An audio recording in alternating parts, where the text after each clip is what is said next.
नमस्कार दोस्तों, आज हम बात कर रहे हैं JSSC CGL के श्रृंखला में एक और इम्पॉर्टेंट टॉपिक की। और ये है, आप देख सकते हैं, झारखंड की चित्रकला है और यहाँ से क्वेश्चन लगातार बनता रहा है। तो अगर झारखंड की चित्रकला के संदर्भ में देखा जाए तो सबसे इम्पॉर्टेंट हो जाता है सोहराई, उसके बाद आता है पैतकर, फिर आप देखेंगे जादू पटिया है, ढोकरा है, कोहबर है और गंजू है। तो इस तरह से ये जो आप देख रहे हैं कि प्रमुख जो 6 चित्रकला है ये काफ़ी ज़्यादा इंपॉर्टेंट है झारखंड के पॉइंट ऑफ व्यू से। और यहाँ से एग्ज़ाम में भी लगातार क्वेश्चन आता है, तो इसको हम लोग यहाँ पे देखने वाले हैं, एकदम डिटेल में देखने वाले हैं। और साथ में हम लोग फ़ोटो के माध्यम से देखेंगे ताकि चीज़ें जो है लंबे समय तक याद रहें। तो सबसे पहले चलिए बात करते हैं सोहराय चित्रकला की। तो सोहराय चित्रकला, आप जैसा कि यहाँ पे चित्र में देख रहे हैं, ये जो फोटो है ये सोहराय चित्रकला का ही है। और इसमें आप देख रहे हैं कि किस तरह से घरों की जो दीवारें हैं वहाँ पर चित्रकारी की गई है। तो सोहराय चित्रकला नाम से भी आपको लग रहा होगा ये कहीं ना कहीं सोहराय पर्व से संबंधित है, यानी सोहराय फेस्टिवल जो जनजातियों का सबसे इम्पॉर्टेंट फेस्टिवल माना जाता है, तो ये उससे जुड़ा हुआ है। और इसमें क्या किया जाता है कि ये वर्षा ऋतु के जस्ट बाद घरों की लिपाई पुताई चालू हो जाती है और उसी में जो दीवारें हैं दीवारों पर इस पेंटिंग को बनाया जाता है, जैसा कि आप इस फोटो में देख सकते हैं। और इसमें मुख्यतः जो चित्रकारी होती है वो एक प्रजापति देवता हैं, प्रजापति, या फिर आप कह सकते हैं उनको कि पशुपति। तो इन्हीं का चित्रण आपको देखने को इसमें मिलता है, प्रजापति या पशुपति नामक देवता का इसमें चित्रण मिलता है। और पशुपति का सांड की पीठ पर खड़ा चित्रण मिलता है।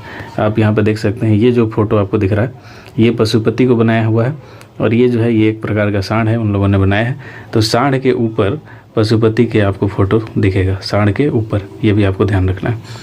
और इसके बाद अगर बात करें तो इस चित्रकला की 2 प्रमुख शैलियाँ मानी जाती है। तो 2 प्रमुख शैलियाँ कौन कौन सी हैं? तो पहला है मंझू सोहराय, मंझू सोहराय है, और दूसरा है कुर्मी सोहराय। तो इस तरह से ये 2 शैलियाँ हैं, नाम से ही लग जाएगा आपको, मंझू और कुर्मी। इन्हीं शैलियों के माध्यम से ये चित्र जो है बनाए जाते हैं। और इसका सबसे ज़्यादा जो प्रसार आपको देखने को मिलेगा वो कहाँ मिलेगा? तो ये हजारीबाग आपको क्षेत्र में इस पेंटिंग का प्रचलन काफ़ी ज़्यादा है। ठीक है, तो आपको इसको भी याद रखना है। ये क्वेश्चन में पूछा गया है कि सोहराय पेंटिंग जो है किस ज़िले में काफ़ी ज़्यादा प्रसिद्ध है, तो आपको हजारीबाग याद रखना है। और एक पॉइंट जो आपको याद रखना है वो ये है कि 2020 में इसी सोहराय पेंटिंग को क्या दिया गया है? तो GI टैग भी दिया गया है। ठीक है, GI टैग।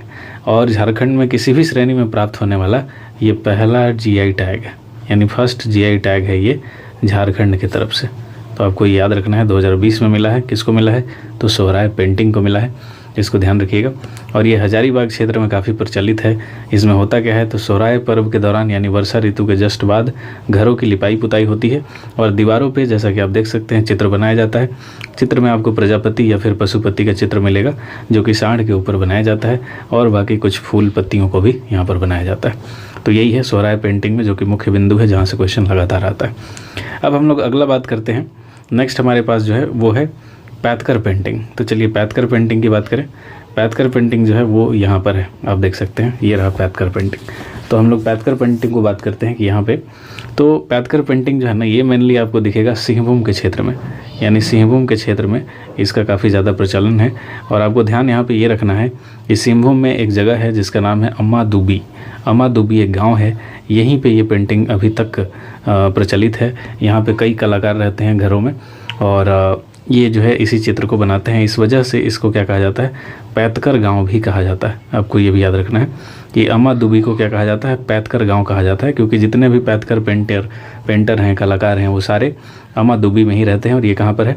तो ये सिंहभूम में है। ये क्वेश्चन भी आया हुआ है। इसके अलावा देखिएगा कि इस चित्रकला को स्क्रॉल चित्रकला कहा जाता है। ये भी आप याद कर सकते हैं कि स्क्रॉल चित्रकला, स्क्रॉल पेंटिंग के नाम से भी इस पैतकर पेंटिंग को जाना जाता है। यहाँ पे इसका नाम भी लिख देता हूँ मैं, पैतकर पेंटिंग है ये, इसको ध्यान रखिएगा। इसके बाद अगर बात करें इसमें, तो यह प्राचीन काल से ही झारखंड में विद्यमान रही है। और इसका शुरुआत जो है वो कौन करती है? तो सबर जनजातियों के द्वारा इसका शुरुआत होता है। तो ये भी आप याद रखिएगा कि पैतकर पेंटिंग की शुरुआत जो है वो कौन सी जनजाति करती है? तो सबर जनजाति करती है।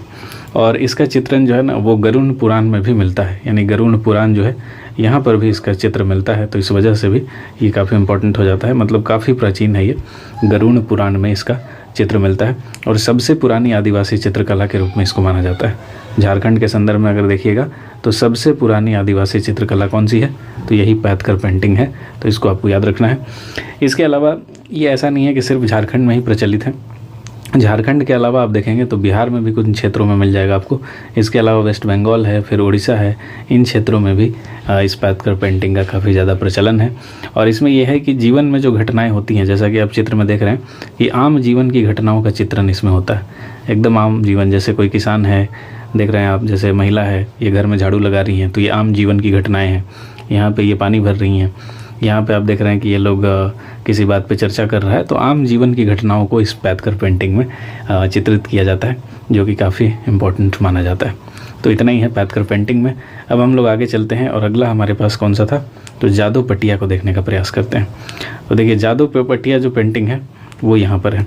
ये रहा जादू पटिया पेंटिंग। और जादू पटिया पेंटिंग भी आप देखेंगे कि काफ़ी इम्पोर्टेंट है झारखंड के पॉइंट ऑफ व्यू से। तो इसमें हम लोग देखेंगे कि होता क्या है। देखिए, जादू का मतलब होता है चित्रकार। ये पहले तो आपको याद रखना है कि जादू का मतलब क्या होता है। तो इसका मतलब होता है चित्रकार। इसके बाद आपको याद रखना है कि पटिया का मतलब क्या होता है। तो पटिया का मतलब होता है कागज़ या कपड़ा का टुकड़ा, मतलब टुकड़ा आप कह सकते हैं, या वो कागज़ का हो या फिर किसी कपड़ा का हो। कागज़ या फिर कपड़ा का टुकड़ा को हम लोग क्या कहते हैं? पटिया कहते हैं। तो आप समझ गए हो कि एक चित्रकार के द्वारा क्या किया जाता होगा। तो किसी भी टुकड़ा पर, या फिर कागज़ का हो या कपड़ा का हो, उसी पर चित्र बनाया जाता होगा। इसी वजह से इसका नाम क्या है? जादू पटिया इसका नाम है। अब देखिए, यहाँ पर ये जो चित्रकला है किस जनजाति में प्रसिद्ध है? तो आपको याद रखना है कि संथाल जनजाति में जादू पटिया चित्रकारी जो है काफ़ी ज़्यादा इम्पोर्टेंट है। संथाल लोग ही बनाता है। इसमें होता क्या है? तो जैसा कि आप इस फोटो में देख सकते हैं कि ये कपड़ा का एक पट्टी है, और ये लगभग इसकी जो चौड़ाई है या लंबाई है, आप कह सकते हैं 15 से 20 फीट तक होता है लंबाई। ठीक है, 15 से 20 फीट तक चौड़े भी हो सकते हैं, या फिर लंबा भी काफ़ी ज़्यादा होता है। और इसमें होता क्या है कि छोटे छोटे टुकड़ों को जोड़ा जाता है। जैसे कि आप देख सकते हैं कि यहाँ पे ज्वाइंट आपको दिखाई देगा, यहाँ पे आपको ज्वाइंट दिखाई देगा। तो छोटे कपड़ों को जोड़कर इतना चौड़ा या फिर इतना लंबा बनाया जाता है।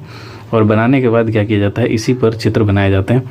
और इसमें चित्र जो है करीब 4 से लेकर 16 चित्र तक इसमें हो सकते हैं। तो ये भी आपको ध्यान रख सकते हैं कि 4 से लेकर 16 तक इसमें चित्र बनाए जाते हैं। और इसमें जो इम्पोर्टेंट है कि इसमें कुछ रंगों का प्रयोग होता है। तो इसको भी आप याद रख सकते हैं कि इसमें लाल, हरा, पीला, भूरा और काला रंग का जो प्रयोग है ये ज़्यादातर होता है। लाल हरा तो होगा ही, आपको पता है झारखंड जो है या फिर जनजाति जो है काफ़ी हरे रंग से जुड़े हुए हैं, क्योंकि वनों का रंग जो है हरा होता है। तो इस वजह से तो लाल, हरा, इसके अलावा पीला, फिर आपको काला और कुछ मात्रा में भूरा रंग भी यहाँ पे यूज होता है। तो यहाँ से भी क्वेश्चन कई बार आ जाता है, तो इसको भी ध्यान रखिएगा। इसके अलावा देखिए, इन चित्रों की जो भी रचना करने वाले संथाली भाषा में इनको कहा जाता है जादू। जैसा कि हम लोग ये देखते हैं, ये संथाली भाषा में चित्रकार को क्या कहा जाता है? जादू कहा जाता है। इसी वजह से इसका नाम है जादू पटिया। और इसमें बाघ देवता और जीवन के बाद के दृश्यों का चित्रण किया जाता है। आप देख सकते हैं कि इस तरह से यहाँ पर बाघ देवता को बनाया जाता है, और बाघ देवता के अलावा जो जीवन का अन्य चित्र हैं उसको भी बनाया जाता है। और ये चित्र सबसे ज़्यादा आपको कहाँ मिलेगी? तो संथाल परगना क्षेत्र में मिलेगी, यानी दुमका ज़िले में आपको काफ़ी मात्रा में जादू पटिया चित्रकारी देखने को मिल जाएगी। तो इस तरह से ये जादू पटिया हो गया। उम्मीद करते हैं आप समझ गए होंगे। अब हम लोग बात करते हैं अगला पेंटिंग की, और ये है कोहबर पेंटिंग। तो देखिए, कोहबर पेंटिंग जैसा कि आप देखे भी होंगे कि जो ये विवाह के समय में काफ़ी ज़्यादा बनाया जाता है, यानी ये विवाह का प्रतीक माना जाता है, विवाह के समय में बनाया जाता है। और इसमें गुफा में विवाहित जोड़ों को दिखाया जाता है। ठीक है, गुफा में विवाहित जोड़ों को इसमें दिखाया जाता है। इसके अलावा इसमें होता क्या है कि विवाहित महिला द्वारा अपने पति के घर कोहबर कला का चित्रण किया जाता है। यानी जो भी विवाहित महिला है वो अपने पति के घर जब आती है तो वहाँ पे इसका चित्रण मिलता है। ठीक है, विवाहित महिला द्वारा आप याद रख सकते हैं कि पति के घर में इस कला का चित्रण आपको दिखाई देगा। इसके अलावा इसमें आप देखेंगे कि घर आंगन में विभिन्न ज्यामितीय आकृतियाँ बनाई जाती हैं। तो ये भी ध्यान रखिएगा कि इसमें जो आकृतियाँ बनती हैं वो जनरली ज्यामितीय आकृतियाँ बनती है। और इसमें फूल, पत्ती, पेड़, पौधे, नर, नारी आपको दिखाई देंगे। जैसे देखिए, ये नर नारी यहाँ पे दिखाई दे रहे हैं, कुछ फूल पत्ती भी आपको दिखाई देगा, कुछ यहाँ पे पक्षी भी दिखाई दे रहे हैं। इसके अलावा मछली वगैरह, इस तरह से ये चित्र बनाया जाता है। इसके अलावा ये जो चित्रकारी है ये किसमें सबसे ज़्यादा प्रचलित है? तो आपको याद रखना है कि बिरहोर जो जनजातियाँ हैं, बिरहोर, तो बिरहोर जनजातियाँ सबसे ज़्यादा मात्रा में कोहबर पेंटिंग को ये बनाती हैं। तो बिरहोर से देखिए विवाह का भी फीलिंग आ रहा है, और विवाह में ही ये पेंटिंग जो है कोहबर पेंटिंग ये बनता है। तो याद रखिएगा। और इसमें जिस देवी की मूर्ति बनाई जाती है वो होती हैं सिक्की देवी, उनको कहा जाता है। तो सिक्की देवी की इसमें काफ़ी ज़्यादा चित्रकारी आपको देखने को मिलेगी। जैसा कि आप यहाँ पे देख सकते हैं, यही है सिक्की देवी। ये जो आपको पिक्चर दिख रहा है ये सिक्की देवी हैं, तो इनका चित्रकारी इसमें किया जाता है। तो कोहबर पेंटिंग में इतना ही है। अब हम लोग नेक्स्ट एक छोटा सा पेंटिंग है, ये है गंजू चित्रकला। ये भी झारखंड में प्रचलित है और इसमें जनरली होता क्या है कि जो भी पालतू जानवर हैं, कोई भी पशु हो, जानवर हो या कोई वनस्पति हो, तो इन्हीं का ही चित्र इसमें बनाया जाता है। ये क्वेश्चन भी आया हुआ है, पालतू जानवर या फिर आप कह सकते हैं कि वनस्पतियों का चित्र बनाया जाता है। आप देख सकते हैं यहाँ पे जैसे फूल पत्ते बनाए गए हैं, ये पालतू जानवरों का चित्र है। और जनरली इसमें देखा जाएगा कि संकटग्रस्त जो जानवर हैं, यानी जो लुप्त होने वाले हैं, उनका चित्र काफ़ी ज़्यादा बनता है।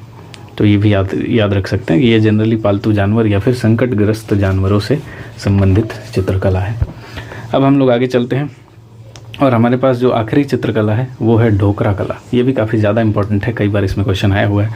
तो इसका नाम है ढोकरा कला, आपको याद रखना है ढोकरा, ठीक है। इसमें होता क्या है, तो देखिए ये एक प्राचीन कला है, ये भी काफ़ी ज़्यादा प्राचीन है। जैसे हमने सबसे ज़्यादा जो प्राचीन देखा था वो हमने देखा था किसको, तो आपको याद रखना है कि सबसे ज़्यादा प्राचीन हमने देखा है जो सबसे नीचे वाला था पैतकर को, कहाँ गया वो, सबसे ज़्यादा जो ये था, आप देख सकते हैं कि सबसे पुराना जो है पैतकर पेंटिंग है, यहाँ पर है।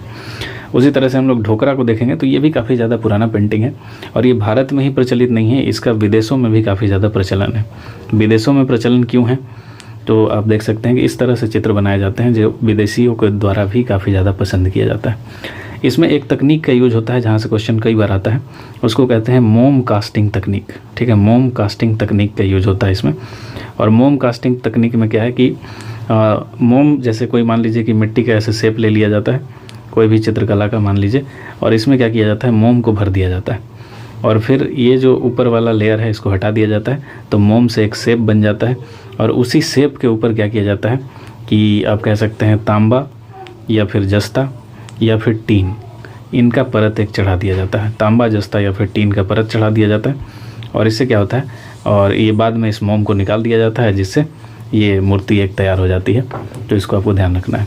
और इसमें जो जनरली मोम का जो यूज होता है वो होता है मधुमक्खियों के द्वारा, ठीक है। मधुमक्खियों से जो प्राप्त मोम है उसी का यहाँ पर यूज होता है, मधुमक्खियों से प्राप्त। तो इसको भी आप ध्यान में रख सकते हैं।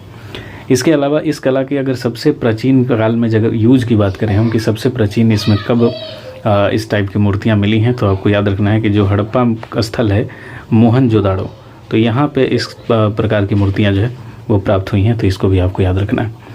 इसके अलावा इस कला का संबंध अगर देखा जाए कि कौन सी जनजाति है जो इस कला को सबसे ज़्यादा मात्रा में बनाती है, तो उसको कहा जाता है मलार। मलार जाति या जनजाति ये सबसे ज़्यादा मात्रा में बनाती है। और इस कला को ढोकरा के अलावा क्या कहा जाता है, तो गढ़वा या फिर घड़वा कह सकते हैं, घड़वा कला भी कहा जाता है। तो ढोकरा या फिर घड़वा इसी का नाम है।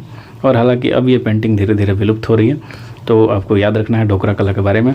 सबसे इंपॉर्टेंट जो इसमें पॉइंट है वो है मोम कास्टिंग तकनीक और दूसरा है मलार जाति के द्वारा ये बनाया जाता है। और इसमें तांबा, जस्ता या फिर टीन का आप देख सकते हैं जैसा पिक्चर में है, इनकी मूर्तियाँ बनाई जाती हैं। तो इसी तरह से हमने झारखंड के सभी इंपॉर्टेंट पेंटिंग्स को देख लिए हैं। इससे बाहर एक भी क्वेश्चन नहीं आने वाला है। उम्मीद करते हैं आपको वीडियो पसंद आया होगा। वीडियो पसंद आया होगा तो लाइक कीजिएगा, चैनल को सब्सक्राइब कर लीजिएगा और कमेंट करके ज़रूर बताइएगा कि वीडियो आपको कैसा लगा। मिलते हैं अगले वीडियो में। Thank you so much.